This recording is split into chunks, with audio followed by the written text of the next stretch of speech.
Ma'am actually Sun International college గురించి మాట్లాడుకుంటే almost percentage చాలా బాగుంది. అంటే మెయిన్‌గా అంటే ఏ గ్రూప్‌లో జాయిన్ అయిన వాళ్ళకి ఎక్కువగా ఇక్కడ అంటే ప్రొజెక్ట్ చేసుకోవడానికి అవకాశం ఉందండి? అంటే అలా అని కాదండి, అన్నీ కూడా జాబ్ ఓరియంటెడ్ ప్రొఫెషనల్ కోర్సెస్ అండి. ఇప్పుడు ఒక గ్రూప్ చేస్తే ప్లేస్మెంట్ అలా కాదు. ఇదివరకు ఏంటంటే అదే చెప్పాను కదా, బీబీఏ చేస్తే ఎంబీఏ కూడా చేయాలి, బీఎస్సీ చేస్తే ఇప్పుడు అలా ఏం లేదండి. ఎనీ గ్రూప్ బీబీఏ తీసుకోండి, బీఎస్సీ తీసుకోండి, BHM, BCom, travel and tourism ఏది తీసుకున్నా 100% ప్లేస్మెంట్స్ ఉన్నాయి. But they are looking for international placements. Hotel management and tourism have hundreds of options అన్నమాట.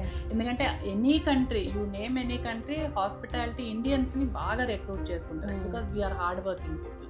అండ్ దట్టు ఏంటంటే వీళ్ళకి ఇంటర్నేషనల్ కాకుండా జాబ్ ఆపర్చునిటీస్ చాలా ఎక్కువ.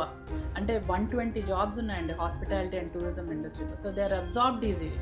బీబీఏ, ఎంబీఏ ఏంటంటే they are confined to particular departments. ఇప్పుడు బీఎస్సీ అనుకోండి, hospitals, pharmaceutical companies, slimming centres, gyms. ఇప్పుడు మా student food science and nutrition Allu అర్జున్కి పర్సనల్ డైటీషియన్ అండి. సూపర్. సో అలా ఫిల్మ్ స్టార్స్కి, స్పోర్ట్స్ ప్లేయర్స్కి, తర్వాత క్రికెట్ ప్లేయర్స్కి, పొలిటీషియన్స్కి అందరికీ కూడా మా స్టూడెంట్స్ పర్సనల్ డైటీషియన్, న్యూట్రిషన్స్గా వెళ్తున్నారు. బీబీఏ చదివిన వాళ్ళు they are starting their own companies. Okay. So hotel management ఏంటంటే మోస్ట్లీ ఇంటర్నేషనల్ వెళ్ళాలి, ఇమీడియట్ సెటిల్మెంట్ అయిపోవాలి అనుకుంటే హోటల్ మేనేజ్మెంట్ బెస్ట్ ఆప్షన్.